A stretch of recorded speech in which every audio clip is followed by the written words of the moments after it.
Good morning and welcome to another episode of Josh and Pat. I'm Joshua Klein, joined by Patrick Cassett, and this episode is brought to you by our Patreon. If you guys enjoy our content and want to support, the link is in the description. But last night we watched yet another terrible Thursday night football game, and while we thought the stars were going to be shining, they were not. In fact, Jerry Jeudy's only highlight was him dancing in the background as Steve Smith Sr. ranted about how bad he was. So I'll say it again. I'm sorry that I said you were a jag, just a guy who's an average wide receiver that used a first-round pick on that isn't doing anything. I hope today that you actually show up in a way that you haven't showed up in the last couple of years since they drafted you. So if you ever got a problem with Agent 89, I'm sorry for saying that you're an average wide receiver that they eventually will move on, and when teams call me and asking should they trade for you, I will say no. Patrick, why are the Thursday night football games so bad, and do the Broncos have any moral victory coming out of last night's defeat? Yeah, I mean, I think the moral victory is since Sean Payton's play call sheet was exposed, they can redo the whole offense because clearly it wasn't working in the first place. So we'll just redo it all again. So I think if we're looking at it, why are Thursday night football games not better? Well, it would help if you schedule better teams. And so that's a big issue we're having at this point. Oh, I mean, this is a classic, though. AFC West matchup, Patrick. You know, rivals within the division. That's exactly what people want to see, right? Right, of course. It's what anyone would want to see, this early in the season. I wonder if that last night's West Virginia game had higher ratings than the Thursday night prime game. You have to wonder. I know you were watching it. A heck of a lot better to watch. I was not. Yeah. Which is tough for the brand. But yeah, Steve Smith Sr., he went off on Jerry Jeudy. He's calling him. He said he wasn't good. He said he doesn't take constructive criticism, and Jerry Jeudy's just dancing in the background. And yeah, Patrick, it wasn't a good look for Jerry and Steve Smith Sr. He was kind of, I mean, what he was saying turned out to be true after watching that game. Well, yeah, Jerry Jeudy was a non-factor. And what people were forgetting is, with Steve Smith breaking down the film and acting like he wants to be a coach for Jerry Jeudy or other players, he's well on his way to being the next wide receiver coach of the Baltimore Ravens, because if we've seen anything, they need guys after last week because they dropped anything and everything. Oh, yeah. So give Steve Smith in the building, man. I mean, you bring Steve Smith in that building, you imagine that winning culture he brings you. I mean, that's oh my goodness, yeah. And he's gonna paint it how it is. He's not gonna sugarcoat anything, right? But he's gonna make it better. You want. As long as you can take constructive criticism. But I'll tell you what, Jerry Jeudy fantasy owners are not happy right now because people I think spent maybe even a second round pick on this guy, and it's not panning out. He had 3 catches for 14 yards. It's 13. He had a 13 long, so that means that I think most of those yards came in just 1 catch. Yeah, that's what that's telling me. Yeah, that's bad look. That's a bad look, and hopefully the Broncos can figure things out. Because you're right, they are going to be redoing the playbook because Amazon Prime. I mean, they showed the entire play sheet in crystal clear HD. But they're doing the Broncos a favor because they want the Broncos to get that extra motivation to change things up. So they were really helping them out. Actual question, and because you're big. In the building guy. Does that play sheet getting leaked actually give opposing defenses an advantage? Yeah. No. And because at the same time, does anyone even understand Sean Payton? Like, let's be honest. Like, what's on that paper and what goes into Sean Payton's head, 2 completely different things. Because what I know about Sean Payton is this is a guy that does things differently. And he's bringing in a winning culture to that building. I'm sure it'll be just fine. I wonder if it's actually going to help them, though, because right now it seems like defenses are pretty much all over what the Broncos are doing. Maybe having this extra piece of information will make these defenses start to overthink things a little bit. And when they're approaching it, they're going to be trying to remember the exact play calls instead of just being able to do what they've been doing all year, which is just stopping the Broncos offense every single snap. So this actually, you're right, could be beneficial to the Broncos, and we're excited to see what this offense looks like moving forward. Yeah, it's a level 1,000 IQ play, Josh. Yeah, and also speaking of Sean Payton, obviously play sheet gets leaked. Also, he's making some critical game time errors. Now, a lot of people are freaking out about the fact that he called a timeout before Butker got the chance to kick the 60-yarder to end the half. Because Sean Payton goes, hey, that's on me. That's my bad. Like, I messed up there.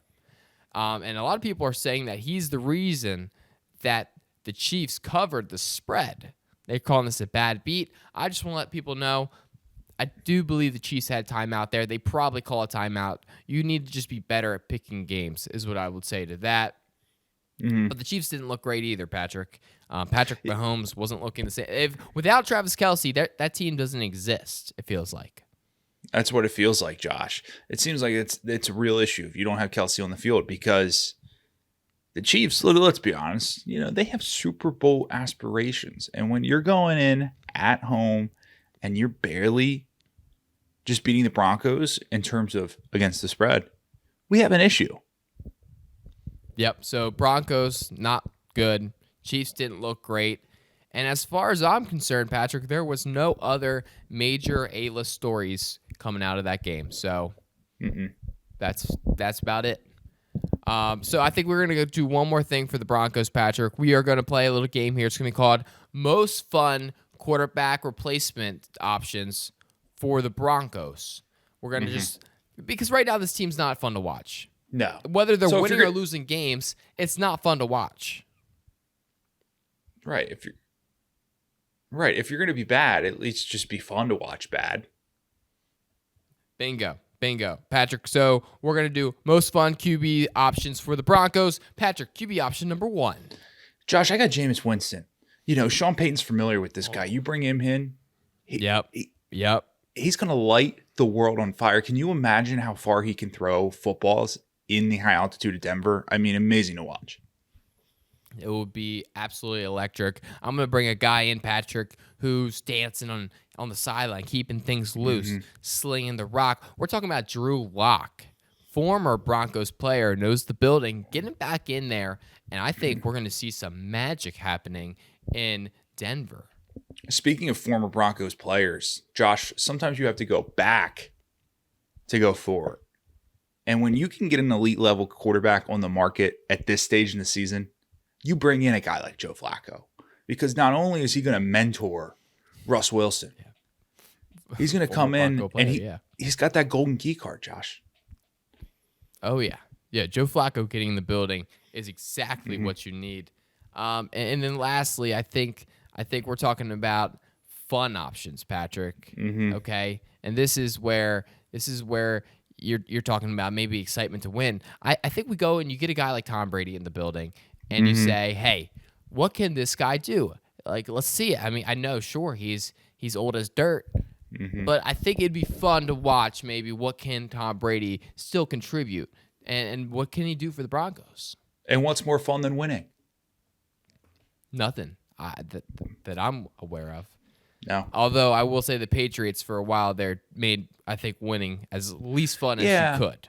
Yeah, it's a very fair counterpoint.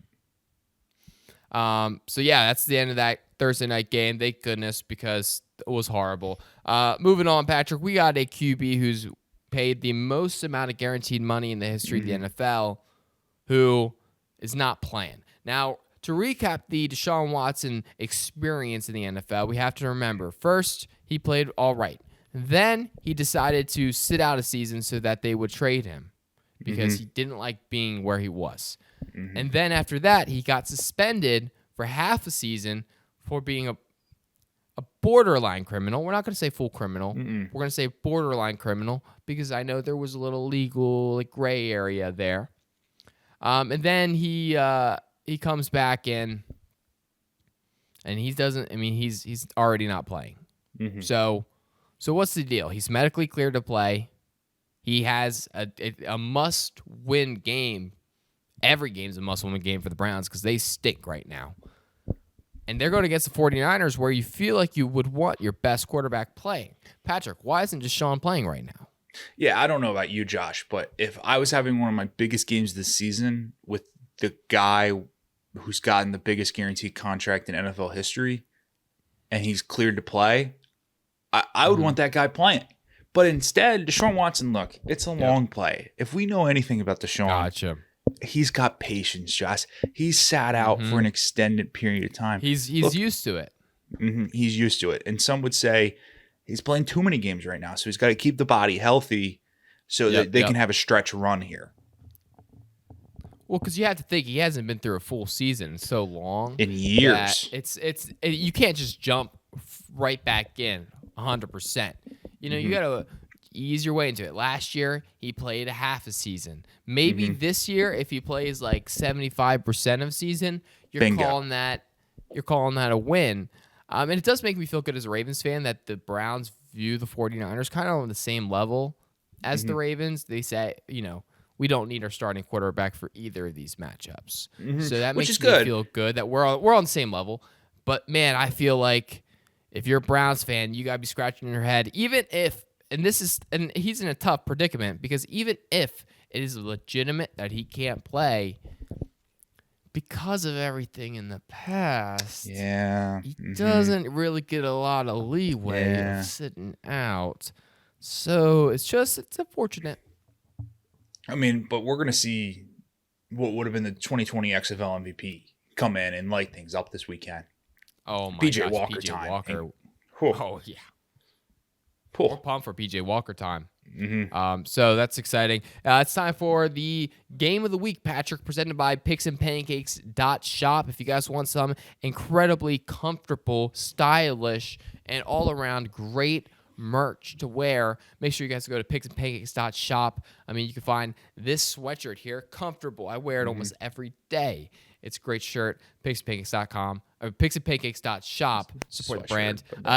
We're talking about Eagles versus Jets here, Patrick. And we're talking about a quarterback who relies pretty heavily on one play to win, and then another quarterback who's decided that he wants to be a completely transformed human being and start winning football games. What are we feeling in this game, Patrick, and who do you like? Don't do it to me, Josh. Don't do it to me because I have talked myself into it. At +7, you bring in an elite quarterback, Zach Wilson. And the reason why I say he's elite is because he's been around Joe Flacco. He knows what it takes to be an elite quarterback. And now he's maturing before our own eyes. You put Zach Wilson at home against the Eagles. Josh, Jets are set up to go for an all-time run. Man, I'll tell you what, that +260 money line is looking pretty tempting. We're in New York at the Jets building. The Eagles are due for a loss. I mean, they're due. The Jets defense is pretty electric. They're good all around. And the Zach Wilson offense has looked revived. I don't know. I like the Jets here. I'm taking the Jets. I'm taking the Jets. Not just the spread. The Jets to win. That's right. Whoa. Jets to win. We're talking that. So, I love it. I believe in Zach Wilson. I believe so heavily in Zach Wilson. And this could be a all-time freezing cold take. We don't know yet, but we're hoping, we're optimistic that this is That's a future problem, Josh. Yeah, exactly. Right now, we're living in the moment. Zach Wilson will destroy the Eagles because not only are the Eagles frauds, Zach Wilson is the truth. So I'm going to clip that TikTok right there. Yep. And we're switching sports, Patrick. We're talking about something that we rarely ever talk about for good reason, too, because football is just the best. But we have to talk about it. The Atlanta Braves just got eliminated last night. They only put up one win against the Phillies. This is making it a kind of a series here where the 5 best teams in baseball only won a combined one game in the playoffs here, which isn't great for baseball, I would say, pretty generally. And I think that they might need to work on tweaking the format, because I'm hearing a lot of chatter about it's because they get so many days off. Why are we giving these boys so much days rest when they're so used to being in a routine? That's a conversation for another day. What we're talking about here is that Bryce Harper staring down Acuna Arcia. What's his name? Orlando Arcia. No, what's his name? Acuna. That's the guy that plays right field, Ronald Acuna. So he wasn't staring down at him? I thought he was looking at, when he was running the baseline, you saw him staring out. Nope, very clear in the picture. It's very clear in the picture. Yeah, it's very clear. Okay, the two people. Acuna doesn't play left field. Plays right field. He plays right field. But Bryce Harper wasn't even staring at left field. He was staring at shortstop. Yes. Okay, so what's his name again? Orlando Arcia. Garcia. Arcia. Okay, There we ready? go. Take two. What we're talking about here is Bryce Harper staring down Arcia as he hit a home run, because the comments Arcia said through the media, which Arcia claims should not have gotten out. Patrick, give me your take here, and did I get that right? Josh, I have never seen a team get more alphaed by another team and lay down. The Atlanta Braves were scared of the Philadelphia Phillies. Like, there's no excuse. Arcia is so rattled that he's in the middle of the game chirping back to fans in an elimination game. This can't happen. How do you win 104 games and you're going to get alphaed by the Philadelphia Phillies? It's a weak showing for Atlanta. Yeah, it seems like that. And why question, and this is, I'm going to try to keep my comments brief, and I'm going to try to keep them professional, because many of you guys don't know I am a minority owner of the Atlanta Braves. And so this is it's not just another loss. This is a personal thing. And so I am going to keep my comments, like I said, brief. But why was Cunio, why was he chirping at the fans mid-game there? Why was he sticking his tongue out? He wasn't, because that's Orlando Arcia. That was the same one. Yep.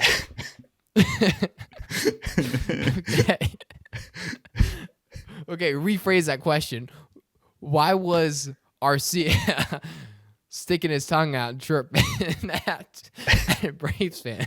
I mean, at Phillies fans right there mid-game. I mean, it doesn't make any sense to me. I mean, he clearly was rattled. And, oh, Lord, Josh.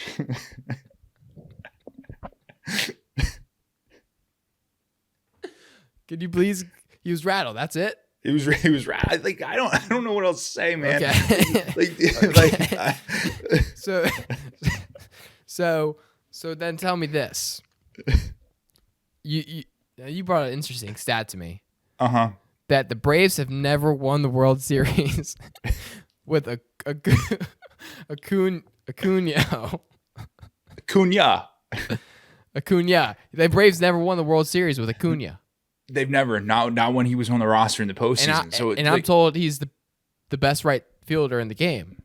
He's the best player in the National League right now. And Josh, the postseason stats tell me Braves are better without Ronald Acuna. Well, that's tough. It also didn't help. That's tough. Didn't help that their manager a month ago, when they clinched, he went up to Ronald Acuna on camera and he said, "You're going to get to play in the World Series this time." And clearly that didn't work. That didn't work. Well, clearly he wasn't anticipating that he'd have so many days off in between series there. He couldn't have thought about that. He couldn't have looked at the schedule ahead of time, right? No, exactly. He couldn't have seen that. So yeah, it's a bummer for the Braves. We'll be back though. In fact, the market just opened 909. I'm about to actually double my investment stake in the team. Wow! Right this second, Patrick. That's a double down. I gotta send a wire to my guy. You know, because when you're making ownership purchases like this, it's a big deal here. But moving on, Patrick, we have another sport that we never talk about, but for some reason, that's what this morning is about. Is other sports that we don't talk about. We got Ben Simmons being back, Patrick. So excited. What's going on? What's going on in Brooklyn right now? Well, Ben Simmons is back, and he's the franchise player now for the Nets. And I'm going to say it, Josh. Be back in on Ben Simmons. We haven't given him enough time to prove himself in this league yet. So you're going to see 2023, 2024 Ben Simmons. It's going to be a career year. Because if we see from anything, his Instagram videos that he puts out, he can shoot the three. He can move around. And let's not forget, this isn't a scenario. He's not practicing with the phone in the pocket. He's bought into the Brooklyn Nets. Oh, yeah. I mean, I saw him diving on the ground there. He had a sweet dunk. Ben Simmons, I think he's going to have an all-time year here. And if you think about it, I think Ben Simmons just trying to play is going to make for a better Ben Simmons than we've seen in the past, because some would argue that he wasn't trying to play basketball in the last few years. Right. And I would say, Josh, Ben Simmons is back, but we've never seen this type of Ben Simmons before. This is going to be a career year. Okay, my investment stake Good. up. I'm happy for I'm you. now a higher percentage minority owner in the Braves. You're welcome. I'm going to save the city. I'm going to do everything I can to bring us back to winning championships, as long as we're not going against the Orioles. And that's a pledge. And that's a pledge. So, Ben Simmons is back. So electric to see. And I think that's about all the conversation I have about Ben Simmons, Patrick. I don't know what else to say. Yeah, He's back. Okay, Yeah, a little back. house cleaning stuff. We're talking about, it's time for Josh and Pat updates segment. Patrick, anything going on in your life worth sharing? I mean, huge. It's a huge sports weekend here in Athens, Georgia. No, I'm just kidding. They're on the road in Vanderbilt. It's going to be a nice, relaxing weekend down here in Georgia. Yeah, I mean, for me, I guess nothing major's happened. I did just double my investment stake in a major sports franchise, so that's huge for me. We're really excited about that. Also, my half marathon training, for those wondering, it's going good. Turns out, procrastination doesn't matter. The other day, I went out. I started out. I ran 2.5 miles the first day, and I was like, "That's okay. We got a long ways to go." And then a couple days ago, I ran 4 miles. And now, I think if I run like 10 miles today, we're going to be right on track where we need to be. Right on track. So I think, we're going to be fine with that. And other than that, Patrick, I think that's the show right there. I thank you guys for watching and liking and subscribing.